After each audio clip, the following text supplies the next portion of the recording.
Let me tell you something that you already know. This church, Southside, we are for this city.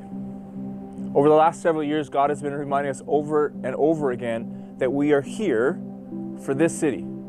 God looked at this city, our city, a city in desperate need of hope and help today, tomorrow, and for generations to come. And he had an idea.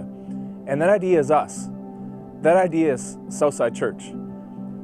You know what? It's time that Southside put our foot down in this city and said, we're here today, tomorrow, and for generations to come. We are here and we are for this city. We're for hope. We're for help. We're for more. More has a name, and that name is Jesus. Because of him, the best is yet to come. So yeah, a bunch of years ago, a few of us got together and just said, what are we here for? And God impressed on our hearts something that we already knew, that we're here for this city. That we're God's idea to bring hope and help to this city. And I think we're launched into this series called More because, well, we want to bring more help and more hope to this city over these next 2 years. Why do we want to help? Well, let me explain it to you this way. And maybe you've heard this before, that I don't think people really care how much you know until they know how much you care. Does that make sense? Okay, so here's what I think many of us here know. Maybe if you grew up in church or you've been a Christian for a year or a month or 40 years. The most important need, the most pressing need in our city today is a spiritual need. It's that men and women and boys and girls would have a life-changing encounter with Jesus Christ. That they would meet Jesus and what is broken inside of them would become whole, and that in turn they would bring wholeness to the people around them. We know that. But can I tell you something? People don't care how much you know until they know how much you care. In other words, we need to help in this city in a tangible way, in a physical way. In a way that says this: God sees you, and so do we. God loves you, and so do we. God really cares, and so do we. So over these next 2 years, we want to bring more help, and we want to bring more hope. Last week, we talked about the fact that there's a story playing out behind the story of this city. Like there's a story behind the story that plays out in every house, in every apartment, in every trailer. And there's a battle that's maybe behind the battles that many of us experience at work, at school, wherever we go. That there's a battle behind the battle. There's a story behind the story. There's a battle between hope and despair, between light and darkness, between life and death. And as a church, we've chosen a side. We choose the gospel. We choose hope. We choose light. And we choose life.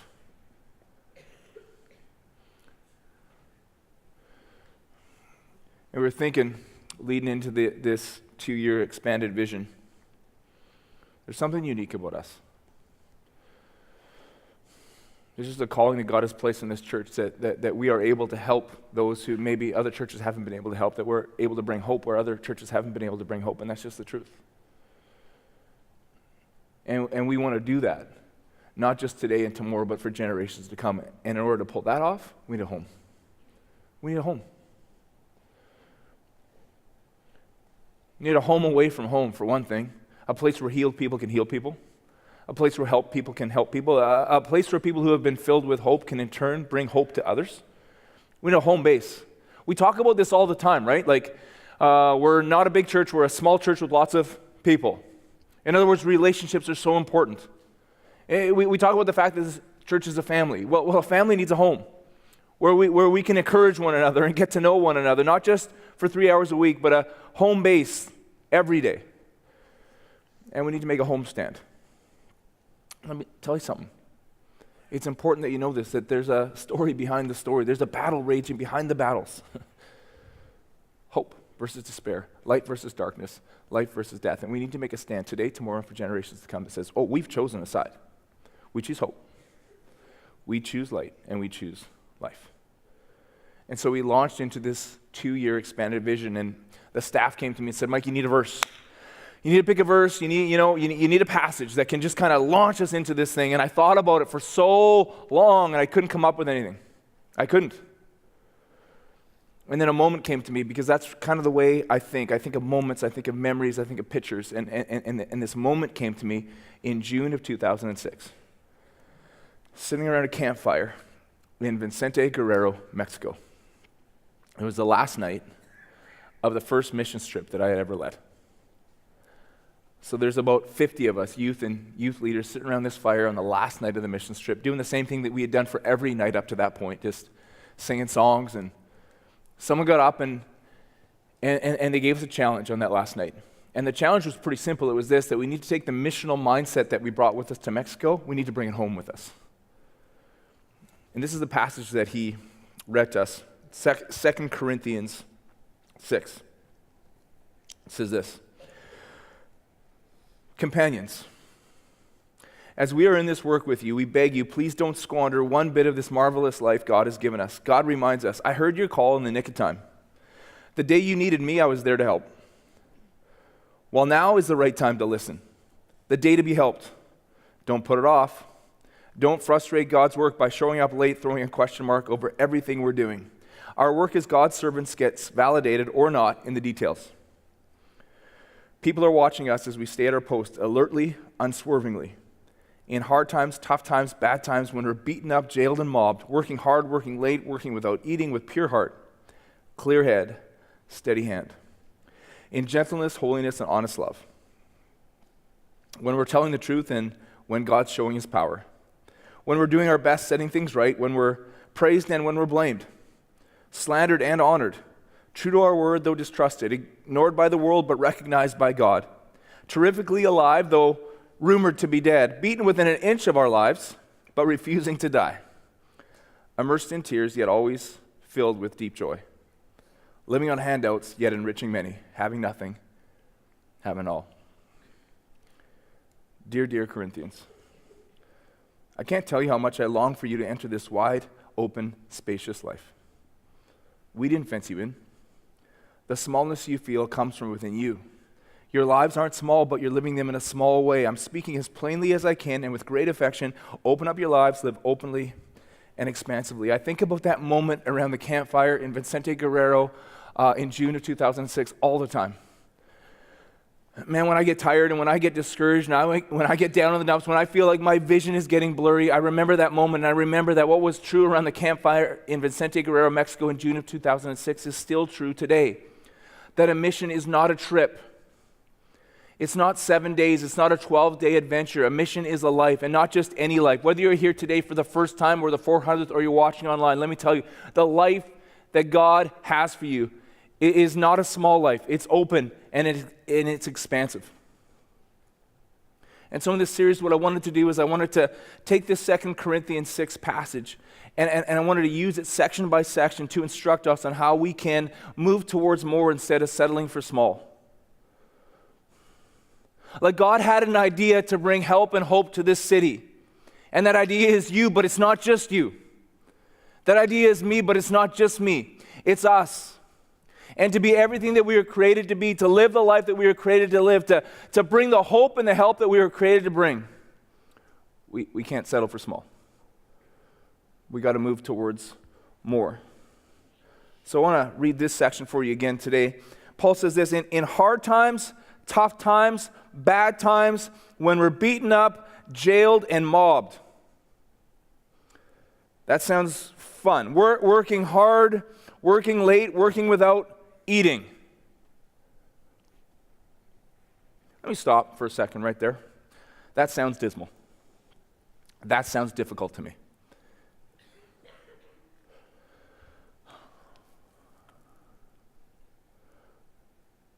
You know, I wish a lot. Quite often I wish that my life was easier than it is. I do. I bet you do too. I spend a fair amount of time in my given week wishing that my life was easier than it actually is. And sometimes it's because of circumstances beyond my control. But sometimes it's like circumstances well within my control. I'll give you an example. Have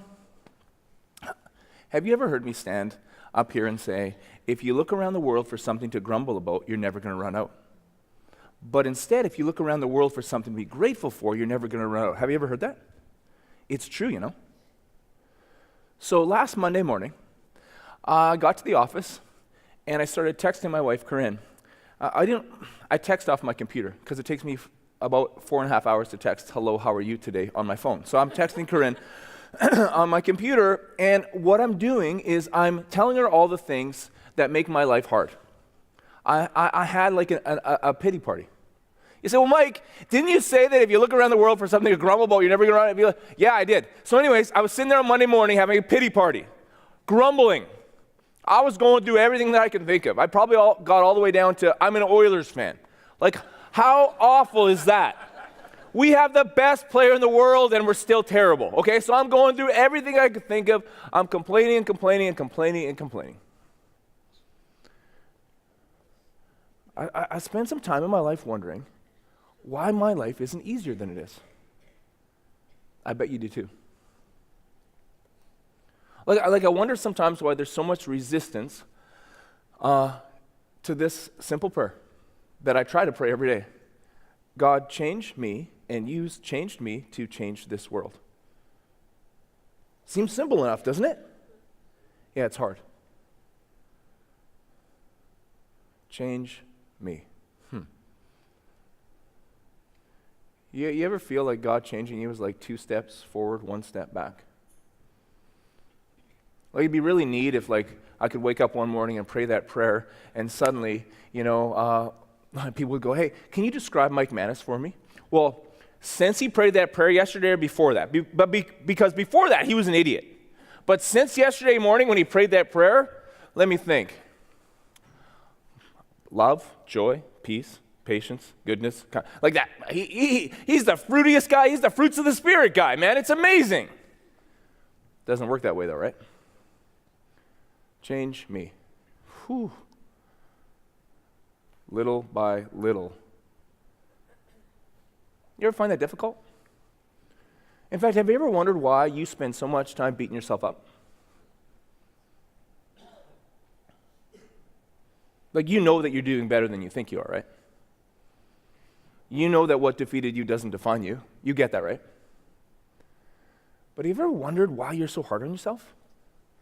Why, for example, if I sat down and I said, man, can you list me some compliments that people have given you? You would probably struggle, but if I said, can you think of times that people have cut you down, you'd have no trouble remembering? Like, it's a soundtrack of your life sometimes? Why is there so much resistance to that prayer? Change me, and use changed me to change the world. Oh, okay. So, use changed me to change the world. Okay, that's not simple either. Here's why. So it would be really cool if, like, this morning, I made a decision and I've been 1.7% more patient today. So why is my marriage not 1.7% better? Change me and use change me to change my marriage. Well, that's harder than you think. That's slow and step by step. Change me and use change me to change my family. Dude, I was like 17% kinder today. Why aren't my kids 17% more well-behaved? Why is there so much resistance to that prayer? You know, in 2017, I was 26% more self-controlled. Why don't I get a 26% raise? It's not that simple, right? But have you ever asked yourself why? Like, why isn't your life easier?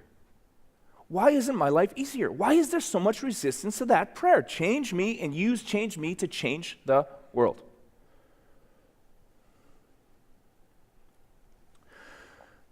Years ago, there was a friend of mine, and he used to run a youth camp every year. And the name of the camp was Risk Camp. And every year at Risk Camp, they would have a slogan. And they would make a t-shirt with the slogan on it. And when I was hanging out with the guy, it was probably like a dozen years of Risk Camps. And I don't remember any of the slogans or any of the t-shirts, except for one. And there was one year that the Risk Camp slogan was, This ain't no game of golf. Yes, I know it's a double negative, Grammar King. Okay, I know that, but it was still cool. Okay, it was a cool slogan. This ain't no game of golf. And the T-shirt had like a globe on a golf tee. Why is your life not easier? Why is there so much resistance to that prayer? Change me and use change me to change the world. Because this ain't no game of golf. That's why. Why do you beat yourself up so much? Why have you been allowing what defeated you to define you so often? Why is that? Because this ain't no game of golf. There's a story playing out behind the story of this city. You understand that? There's a battle behind these battles. It's a battle between hope and despair, between light and darkness, between life and death. And when you pray that prayer, change me and use change me to change the world, you are choosing a side. That prayer is a declaration of war. When you pray, change me and use change me to change the world, you are declaring war. You are choosing a side. You are saying, I choose hope. I choose light. I choose life. That's why your life isn't as easy as you wish it would be sometimes. Same here. Like if you pray that prayer and you really mean it, what you are saying is you're saying, I get that there's a story behind the story. I get that there's a battle behind the battles. And I'm choosing a side. I choose hope. I choose light, and I choose life, and that's why there's resistance, and that's why it's more difficult than we wish it would be. That's why Jesus said, for example, if you want to follow me, you need to deny yourself and take up your cross. Die to the dream, maybe, of an easy, carefree life. Erwin McManus said it this way: Jesus' death wasn't to free us from dying, but to free us from the fear of death. Jesus came to liberate us so that we could die up front and then live. Jesus Christ wants to take us places where only dead men and women can go. Like, I find that difficult, to die to the dream of an easy life and choose good instead. Die to the dream of a comfy life and choose right instead. Die to the dream of carefree, but choose an incredible adventure instead. Die to the dream of settling for small, but instead move my life towards more. When you prayed that prayer, change me and use change me to change the world, you declared war. You chose a side. When you decided that this church, Southside Church, these are your people, this is your tribe, you chose a side. That's why there's resistance. And that's why life isn't always easy. Franklin Roosevelt said this: courage is not the absence of fear. It's but rather the assessment that something else is more important than fear.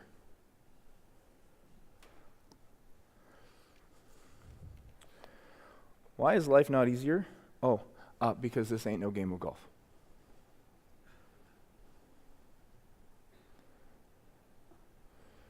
Change me and use change me to change the world. I choose hope. I choose light. I choose life. Paul goes on to say, with pure heart, clear head, steady hand.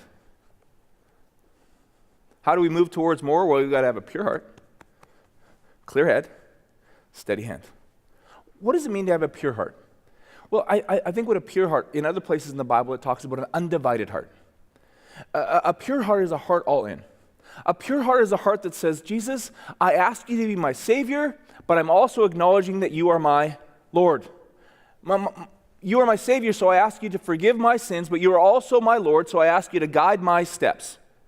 That when you speak, I'll listen, and where you lead, I'll follow.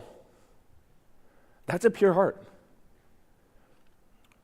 Romans 12 says it this way, that we need to submit our bodies as living sacrifices. So what does Jesus want from you? You. All of you. Just you. Every day. Every year. Every week. Your work and your play. Your friendships and your alone time. He just wants you. All of you. Coming to the point that says, Jesus, I'm so far from perfect. So thank you so much for forgiving me, but now I also want you to lead me too. A pure heart says, Jesus came to forgive my sins, but he also came to guide my steps. So then, we need a clear head. A clear head is when we understand, when we gain what is called wisdom. When we follow Jesus one next step at a time, we're no longer in a cloud of confusion. Now, it is true that there's going to be times that we don't know what to do, but we can always do what we know. In other words, what I'm saying is when we don't know what to do, we just do what we know. So sometimes Jesus doesn't give us the end game, but he gives us our next step. And he leads us one next step at a time. And slowly, listen, when you have a pure heart and a clear head and you follow him one next step at a time, eventually you get a steady hand.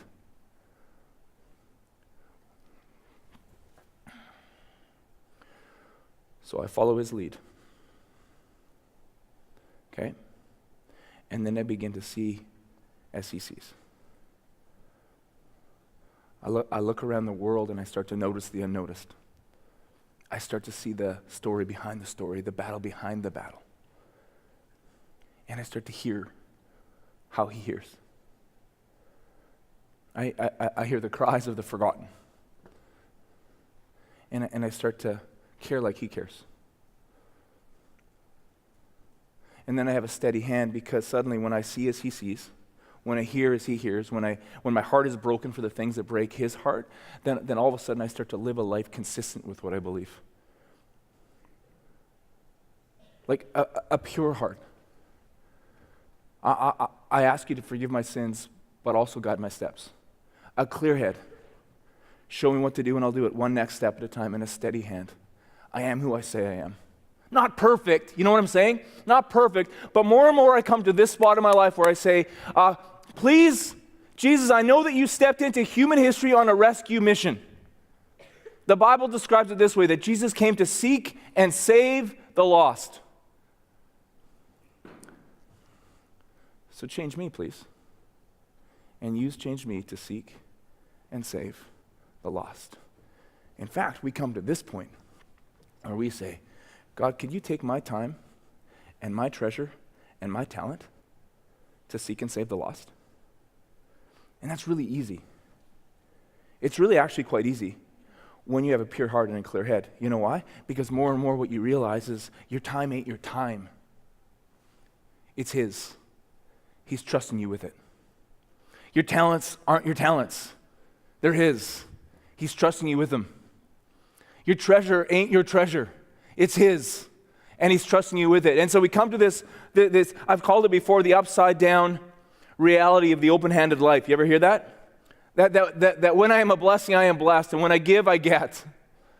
So I say, take my time, my treasure, my talents, and Jesus, do what you did with the little boy with the 5 loaves and the 2 fish. Multiply it. And use it to feed hungry people, to bring hope where hope is needed, to bring help where help is needed. Someone said to me the other day, do you think about it all the time? I said, think about what? Well, like the next 2 years for us to pull off this expanded vision, we need $6 million. Do you think about that all the time? Truthfully? Yeah, I think about it quite often. I do. It's a pretty intimidating number, to be truthful. But you know what I think about more than that? I think about I think about this. Every Sunday, the average attendance at our church in 2019 is about 1,200 people. 1,200 people come to church every Sunday. But not everybody comes every week. So I'm guessing maybe 2,500 people, maybe a little bit more than that in Chilliwack would call Southside Church their home. And what I think about all the time is, what would it be like if every single person, every single one of those 2,500 people said, I can't do everything, but I can do something.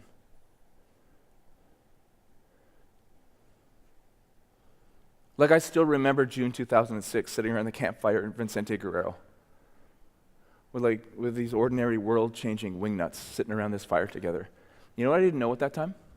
I didn't know that around that fire that day were many of the people that would be the core of our church. Most of them still to this day.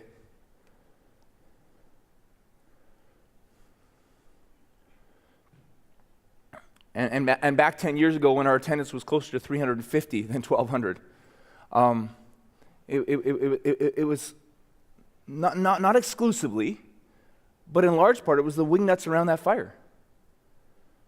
19, 20, 21, 22-year-olds that said, I can't do it. Bill Gates doesn't go here.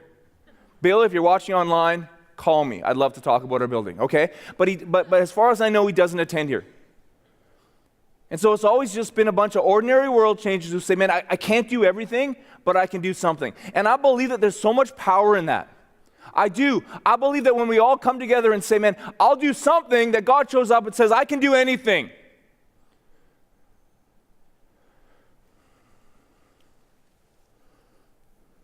I spoke to the youth Tuesday and Wednesday night, and I told them, we need you. we need you. We need the 14-year-olds, the 15-year-olds. What if they can give $10 over 2 years? What if their sacrificial gift is $10? That's a big deal. Like, I actually believe that there's miraculous power when God's people show up and say, we can all do something. Then God shows up and reminds us that he can do anything. I believe that. So I want to ask you, same as I asked the youth on Tuesday and Wednesday night, can you do something?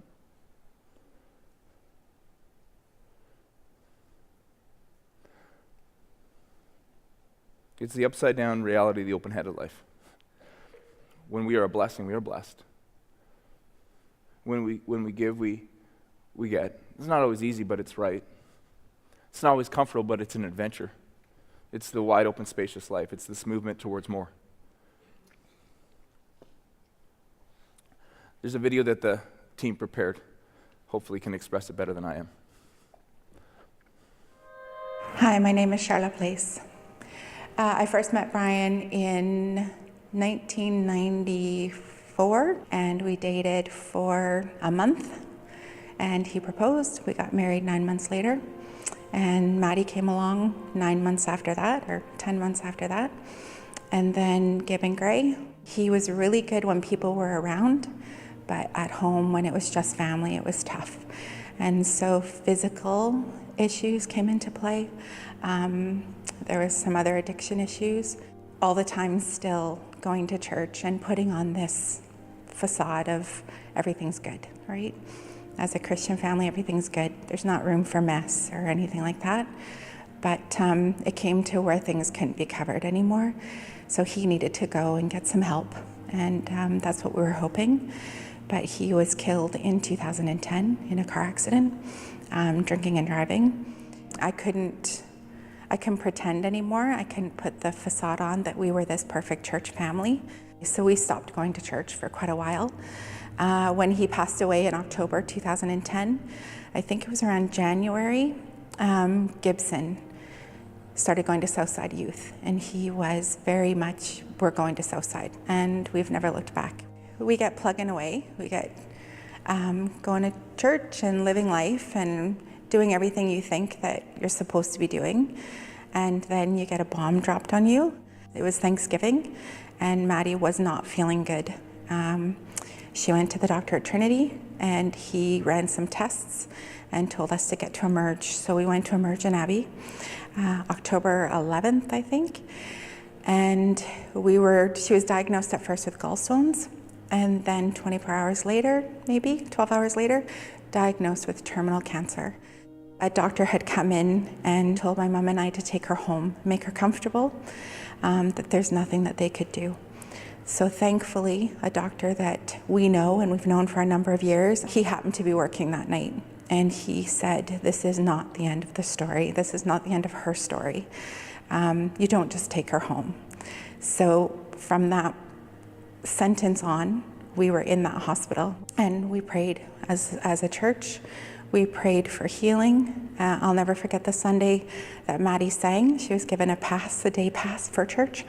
And she sang, and Mike prayed that this would undeniably be the Lord, whether through doctors, chemo, whatever it is, it would undeniably be at the Lord's hand.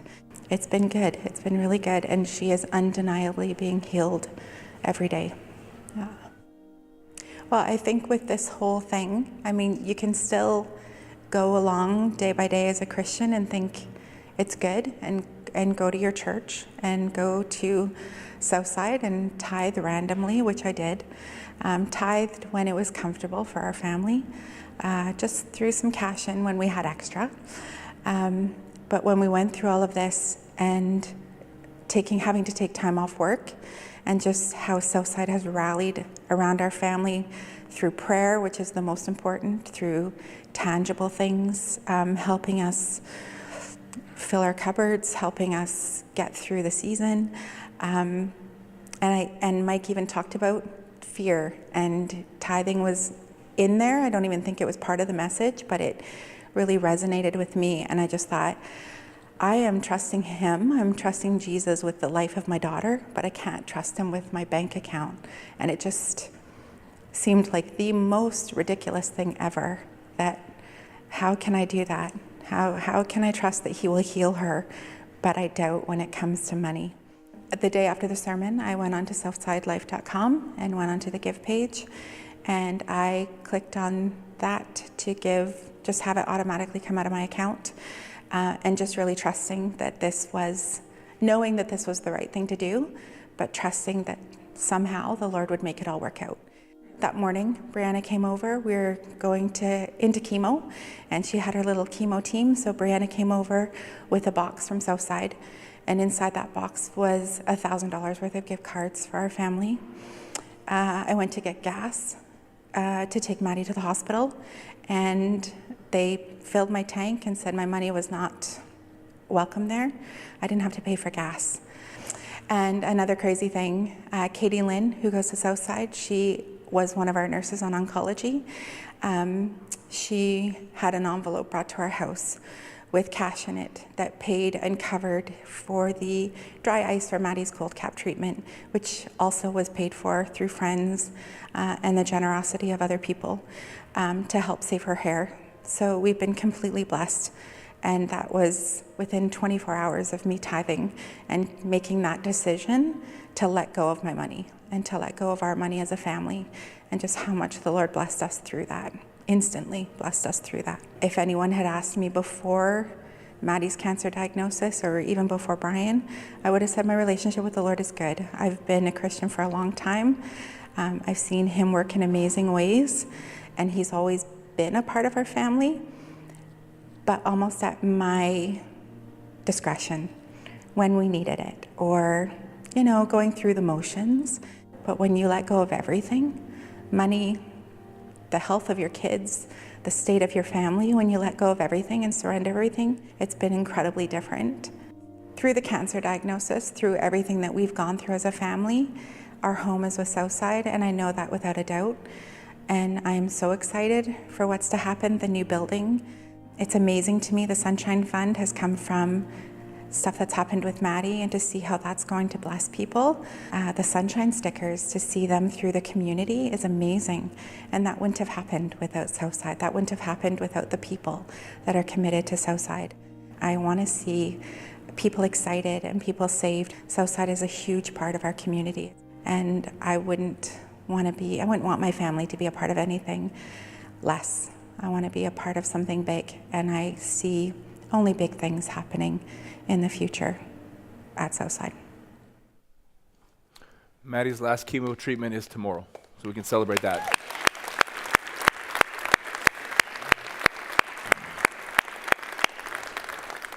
So it's October 11th, and we get a phone call, and the phone call is that Maddie is in the hospital and has been told, or her mom and grandma have been told to take her home and get her comfortable because there's nothing that they can do. So Maddie is a big part of our extended family, and I just remember that moment. I remember falling to my knees in prayer, and I know that people all over North America and the world were doing the same thing for Maddie at the same time.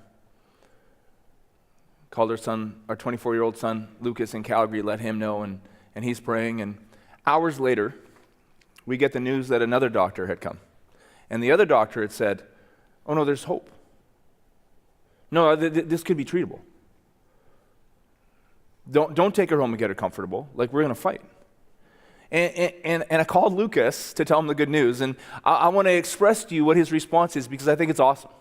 So I said, "Lucas, the first doctor said no hope, and the second doctor came in hours later and said there's hope." And Lucas said, "I want to find that first doctor and punch him in the head." And I thought that was really a good idea, actually. I would have loved to have joined him in that quest, to be truthful. And days later, it took days for me to think about this. I actually believe the first doctor was right. And so was the second. See, God's a God of miracles. And so quickly, my response is, I just need to go punch that first doctor in the head. Maybe instead I need to decide, once and for all, I trust God. Pure heart. Jesus, please forgive my sins, but also please guide my steps. Clear head. I begin to see what he sees and hear what he hears and care about what he cares about. Steady hand. Steady hand. The upside down reality of an open-handed life. Just at the end of this section, Paul says, we need to have gentleness, holiness, and honest love. What a cool description. Gentleness, holiness, and honest love. That's a description of him who we follow. That's a description of Jesus. And it brought to mind for me a description of Jesus given by the Scottish theologian James Stewart. Let me read it for you. He was the meekest and lowliest of all the sons of man, yet he spoke of coming on the clouds of heaven with the glory of God. He was so austere that evil spirits and demons cried out in terror at his coming. Yet he was so genial and winsome and approachable that the children loved.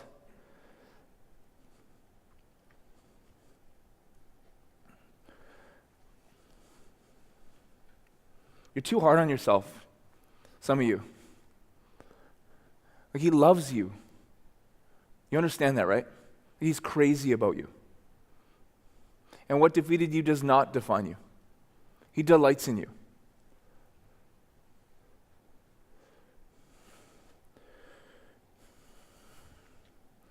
The little ones nestle in his arms. His presence at the innocent gaiety of a village wedding was like the presence of sunshine.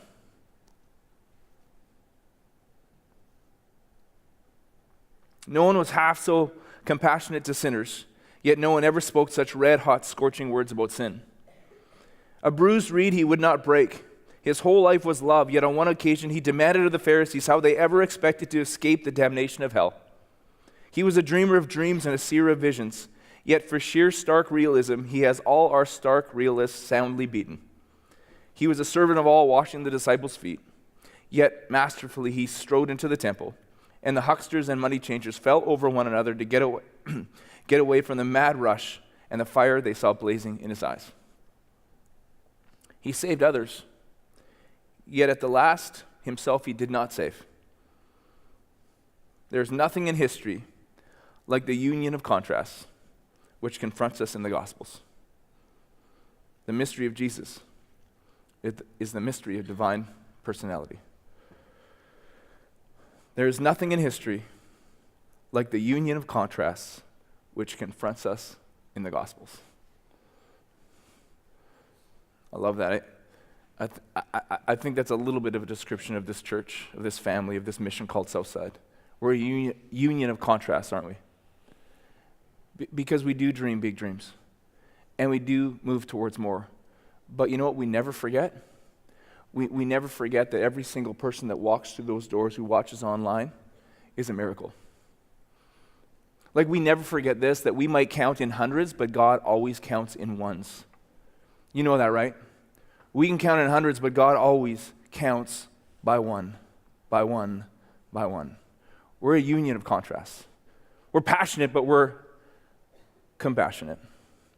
We're driven and we're determined, but we're also kind. We're confident to the degree that as a group we share the sentiments of Philippians 4:13, which says this, that we can do all things through Christ who gives us strength. But we're also so humble because we never forget that it is actually Him who gives us strength.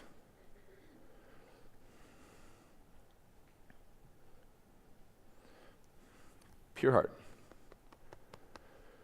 clear head, steady hand. It's amazing. June 2006, sitting around a campfire in Vicente Guerrero, Mexico. You know what I didn't know at that time? I didn't know that those wingnuts sitting around the fire would be such a huge part of the mission that God was planning for this city. But you know who knew? God knew. I remember years and years ago the Game Changer campaign, standing up here and saying, man, we want to buy this piece of property called the Hangar. You know, we want to have youth group there and groups there, and we want to have our offices there, and we need $280,000. And then like Wednesday of that week, someone came up to me and said, a mistake has actually been made. We don't need $280,000, we need $400,000. And I remember getting back up on the stage and going, you are never going to believe what happened. Kind of a funny thing happened on the way to the calculator. So we don't need 200, we need 400.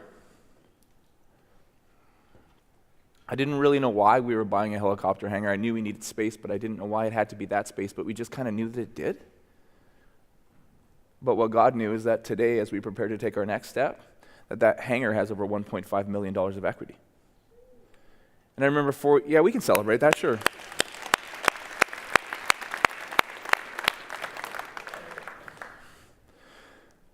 Pure heart. Clear head. Just trying to see like He sees, Trying to move towards more, not for your glory, not for my glory, but for His.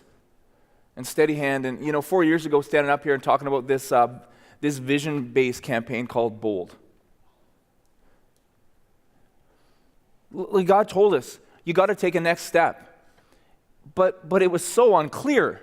So we I stood up on this stage saying, hey, we want to do this thing called Bold. And I'm going to get really specific with you now. I'm going to kind of lay out the vision for you. You ready? We're going to build something, somewhere, sometime. Questions? Didn't think so. Okay. And I had no idea why at that time, that's all we knew. But God knew. And the goal was $1 million, and 1.8 million came in, which is pretty much exactly the amount that we needed so that we're sitting here at the beginning of this 2-year expanded vision going, you know what? We're ready. We're ready to take our next step. What was true around a campfire in June of 2006 in Vicente Guerrero, Mexico, is still true today.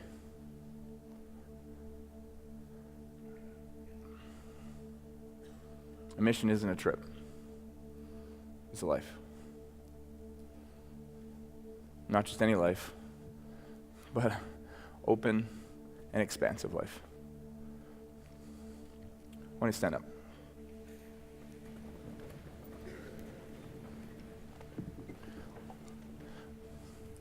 Just remind you of something you already know. God can do anything.